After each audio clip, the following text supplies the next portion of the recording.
മാറ്റിയിട്ടൊന്നുമില്ല. ഇന്ന് ബദറിലെ പൊതു ഖബർസ്ഥാനാണ് ഈ ഖബർസ്ഥാൻ.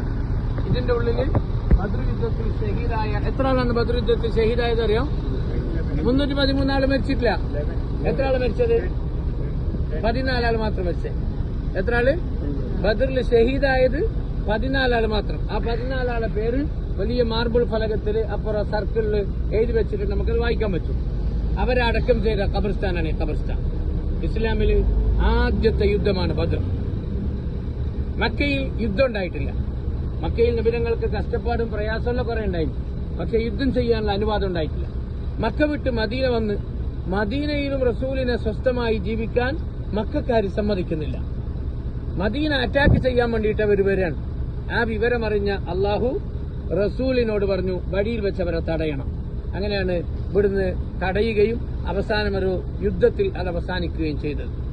നബിതങ്ങളോടൊപ്പം 313 ആള് ഒരു കച്ചവട സംഘത്തെ തടുക്കാൻ വേണ്ടിയിട്ട് വന്നതാണ്. പക്ഷെ അത് യുദ്ധത്തിൽ അവസാനം എത്തിപ്പോയി. അവരുടെ കൂട്ടത്തിൽ 1000 ആള്.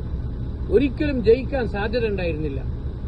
പക്ഷെ നമ്മുടെ റസൂല് റമദാൻ 17 അന്ന് രാത്രി ആകാശത്തേക്ക് കൈകൾ ഉയർത്തി ഒരു ദുആ നടത്തിയത് ചരിത്രത്തിൽ കാണുന്നുണ്ട്. റസൂല് ദുആ ചെയ്ത് നിസ്കരിച്ച സ്ഥലത്താണ് അപ്പുറത്ത് പള്ളിയുള്ളത്. ഇത് ഖബർസ്ഥാൻ മാത്രമാണ്. യുദ്ധം നടന്ന മൈതാനം വേറെയാണ്.